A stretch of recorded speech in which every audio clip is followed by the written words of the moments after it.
स्वागत है दोस्तों आपका हमारे इस यूट्यूब चैनल कन्फ्यूज़न 9.2.11 में। दोस्तों इस वीडियो में आज हम बिहार बीपीएससी के लिए जो सीडीपीओ का जो एग्ज़ाम हुआ था 15 मई को, उसका ऑफिशियल आंसर की यानी कि कहें उसे प्रोविज़नल आंसर की आया है। और उसके अनुसार जो आप लोगों का जो मार्क्स आया था उसका मैंने एक पोल करवाया था कि आप लोगों के इसमें कितने सही हुए हैं जब प्रोविज़नल आंसर की आ गया था। तो इससे पहले मैंने एक कट ऑफ बताया था, उसमें कुछ मुझे रिवाइज करना है और ये जो है एक तरह से रिवाइज कट ऑफ मैं बता रहा हूँ। और यही एकदम जाने की संभावना है पूरी तरीके से, क्योंकि यहाँ पे देखें, यहाँ पे जो मैंने पोल करवाया उसमें करीब 2854 लोग इसमें पार्टिसिपेट किए हैं और सारा डाटा लगभग क्लियर हो चुका है कि हाँ इतना ही कट ऑफ जाने की उम्मीद है। तो ये जो है रिवाइज आंसर की है। आप लोगों को इसमें कुछ इमोशंस को अपने कंट्रोल करने पड़ेंगे और जो हकीकत है उसे थोड़ी सी आपको एक्सेप्ट करना ज़रूरी है।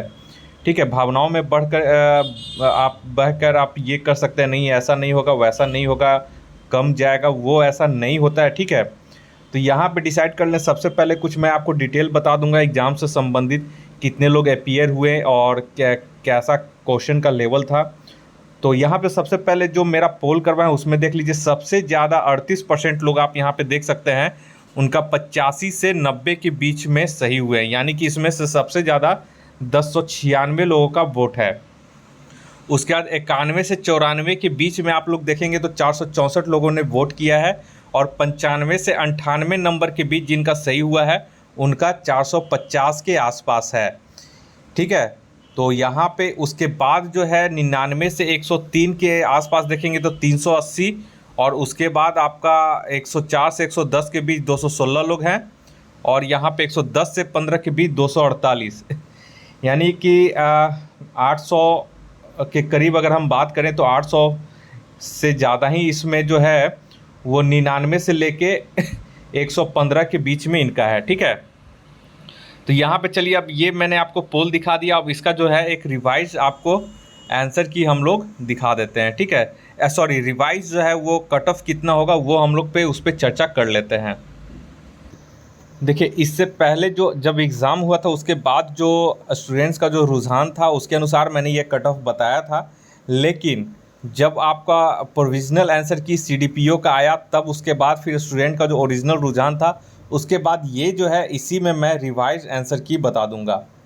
इससे पहले जो बनाया था वो इसका पीडीएफ है, इसके बाद जो मैं ये रिवाइज कर रहा हूँ वो ये कट ऑफ है। ठीक है, तो आप लोग इसी के अनुसार आप लोग देखिएगा।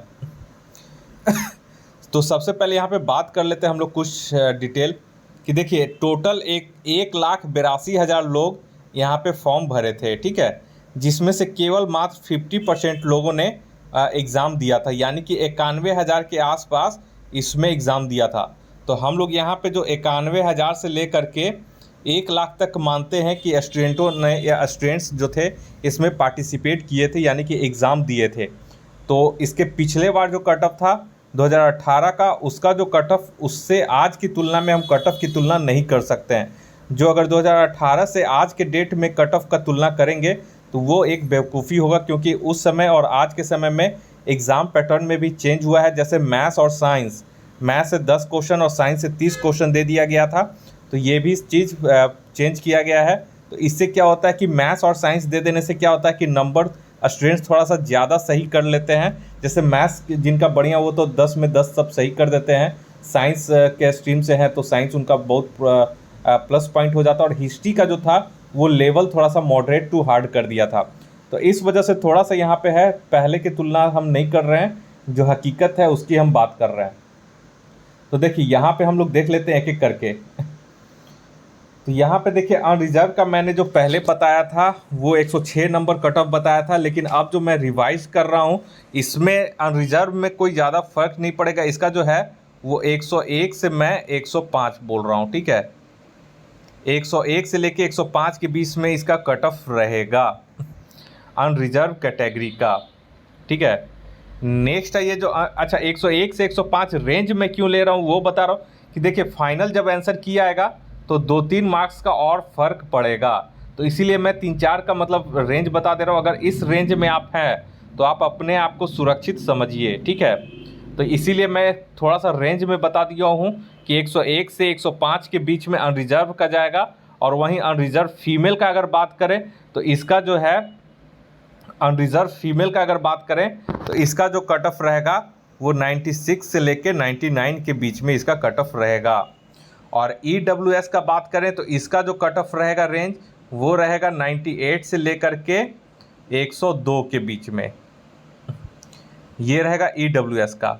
और वहीं पे अगर EWS फीमेल का बात करें, ठीक है, तो EWS फीमेल का जो बात है इसका कट ऑफ रहेगा 93 से लेकर के 96 के बीच में।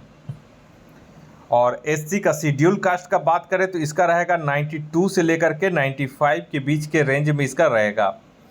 और SC फीमेल का अगर बात करें तो SC फीमेल का जो रहेगा वो 84 से लेकर के 86 के रेंज में ये रहेगा। नेक्स्ट है ये ST का। यहाँ पे देखिए यहाँ पे ST का जो है वो सीट नहीं है, तो हो सकता है मे बी कि ST एक का जो कैंडिडेट्स हैं उनको जनरल के सीट पे फाइट करना पड़ेगा, यानी जनरल का जो कट ऑफ है वो लाना पड़ेगा। तो इसका मतलब इसका जो कट ऑफ आपका जाएगा वो 100 से लेके 105 के बीच में इसका कट ऑफ रहेगा, यानी कि 100 से लेकर के 105 के बीच में इनका कट ऑफ रहेगा। नेक्स्ट है ये EBC का। EBC का अगर बात करें तो EBC का जो कट ऑफ है यहाँ पे मैंने सुधार किया है। EBC का जो रुझान था मेरे पास जो आया है, इसका जो कट ऑफ रहेगा 95 से लेकर के इसका 100 के बीच में इसका कट ऑफ रहने की उम्मीद है EBC का। और EBC अगर फीमेल का बात करें तो EBC फीमेल का जो है यहाँ पे 92 से लेकर के 96 के बीच में इसका कट ऑफ रहने की उम्मीद है, ठीक है। तो EBC फीमेल का कितना रहेगा, 92 से लेकर के 96 के बीच में इसका कट ऑफ रहने की उम्मीद है।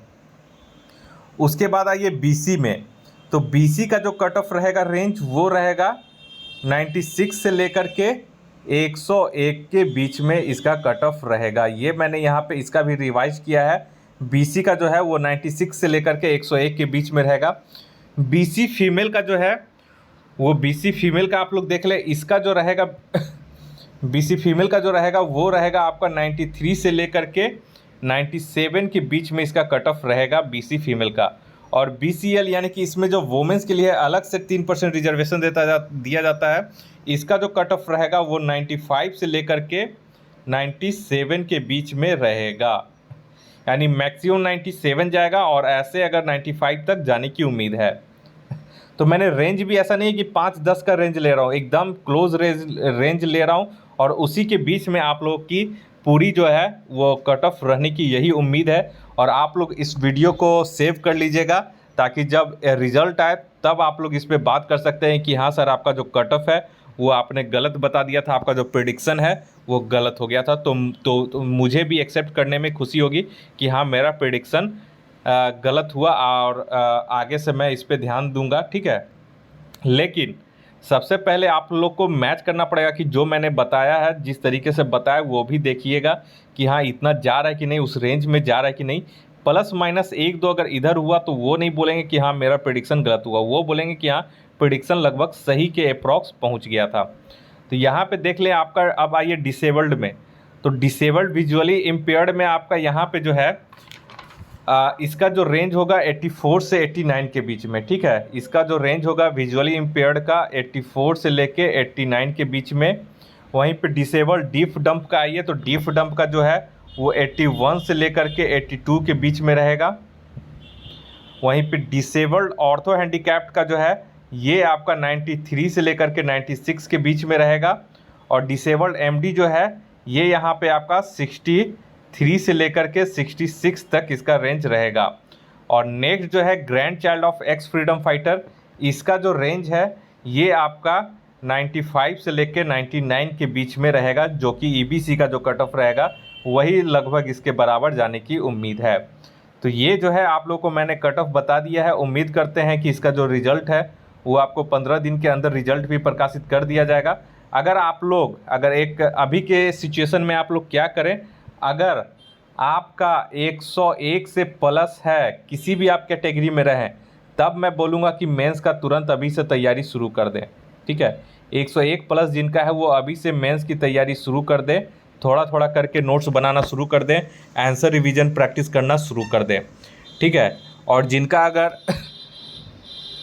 96 से कम है, ठीक है। तो 96 से अगर कम है तो वो थोड़ा सा होल्ड कर सकते हैं मे बी, और जो 67th बीपीएससी का जो पीटी है उस पर ज़्यादा आप लोग फोकस कर सकते हैं।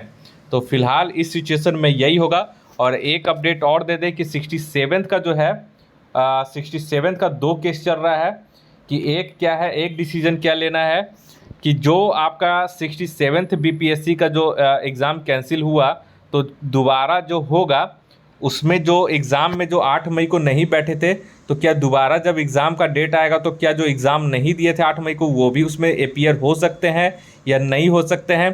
तो इसके रिगार्डिंग एक बैठक होगा, उसी में निर्णय लिया जाएगा बीपीएससी के द्वारा। और दूसरी खबर ये है कि 67th बीपीएससी का जो न्यू डेट जो है एग्ज़ाम का पीटी का वो कब आएगा, तो इसका जो है आपका जुलाई 1st वीक में नोटिफिकेशन आ जाएगा कि आपका कब से एग्ज़ाम होगा, ठीक है। और क्या इसके लिए आगे का जो है नोटिस इसी में आपको क्लियर किया जाएगा कि कब से इसका एग्ज़ाम शुरू होगा, कब से एडमिट कार्ड रिलीज़ होगा। तो ये जुलाई 1st वीक में आपका इसके आने की संभावना है। तो ये भी एक न्यूज़ देना था और इस वजह से, और कट ऑफ भी मैंने सीडीपीओ का बता दिया। तो ये उम्मीद करते हैं कि आप लोगों को इसी के रेंज में आप लोगों को भी लग रहा होगा। और अगर आप लोगों को लगता है कि नहीं मैंने कुछ गलत कट ऑफ बताया तो कृपया करके आप भी अपना मतलब आपके अनुसार किया जाएगा वो आप लोग भी बता सकते हैं, ठीक है। मैंने जो बताया वो मैंने बताया कि कितने लोगों का सैंपल मैंने लिया है और सारे सैंपल में मैंने दिखा दिया कि कितने लोगों ने उसे वोट किया है। तो इस वीडियो को ये देखने के लिए आप लोग का बहुत बहुत शुक्रिया। अगर आप हमारे चैनल पर नए हैं तो कृपया करके आप हमारे चैनल को सब्सक्राइब कर लें। इस वीडियो को देखने के लिए आप लोग का बहुत बहुत शुक्रिया। आपका दिन मंगलमय हो। धन्यवाद।